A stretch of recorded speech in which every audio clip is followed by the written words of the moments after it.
শুধুমাত্র ভালোবেসে দুজন দুজনের কাছে আজীবন থেকে গেল।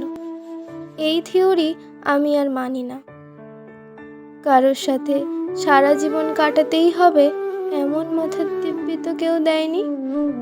বরং যেটুকু থাকা যাচ্ছে, যতটা বেঁধে ফেলা যাচ্ছে, একদম নিংড়ে ভালোবাসুন।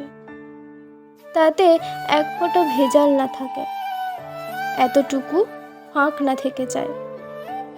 কখনো কখনো হাজার চেষ্টা করেও আমরা মানুষ বাঁধতে পারি না। অ্যাডজাস্টমেন্টের দোহাই দিয়ে মনের সাথে যুদ্ধ করি। ভালোবাসা পোষণ করতে গিয়ে ভালো লাগা হারাই, এটা ঠিক।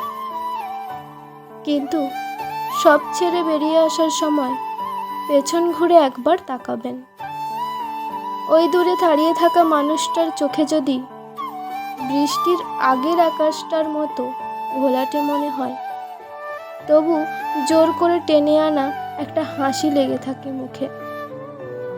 এখানেই আপনাদের ভালোবাসা জিতে যায়। মাঝে মধ্যে তো আমাদেরও নিজের ওপর বিরক্তি হয়। ক্লাসে ভালো নম্বর না পেলে বিরক্তি আসে, মাঠে গোলটা মিস করলে বিরক্তি, ঘুম থেকে দেরি করে উঠে সময় ট্রেনটা না পেলে বিরক্তি, সালোয়ারের সাথে মানানসই ওড়না না হলে বিরক্তি, মাসের শেষে বন্ধুর জন্মদিন পড়লে, বিরিয়ানিতে আধখানা আলু পড়লে, ভুঁড়ি বাড়া, চুল পড়া নিয়ে বিরক্তি, ইত্যাদি ইত্যাদি। নিজেকে নিয়েই নিজের এত সমস্যা, সেখানে সামনের মানুষটার সারা জীবন আমাকে টু মাচ পারফেক্ট ভাবার তো কোনো কারণই দেখি না। একদম শেষে গিয়ে আমরা সবটুকু চেষ্টা করেছিলাম, কিন্তু হয়নি। এই জোরটাই লাগবে, এতে ভুল নেই। কিছুটা আক্ষেপ থাকুক, কাজল লেপটে যাওয়ার মতো অভিমান থাকুক, কিছুদিন মনের ভিতরেই একটা অন্ধকার ঘর থাকুক, কিন্তু ঘৃণা যেন না থাকে। পরস্পরকে দোষারোপ না করে একগাল হাসি নিয়ে ঘরে ফিরুন দুজনে।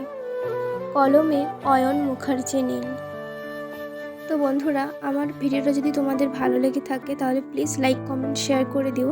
আর যদি এই ভিডিওটা তোমরা ইউটিউব থেকে দেখে থাকো তাহলে চ্যানেলটাকে সাবস্ক্রাইব করে দিও। আর যদি ফেসবুক পেজ থেকে দেখে থাকছো তাহলে পেজটাকে ফলো করে দিও। এরকম আরও নতুন নতুন অনেক ভিডিও নিয়ে আসবো। সবাই ভালো থেকো, সুস্থ থেকো, দেখা হবে নেক্সট ভিডিওতে। টাটা।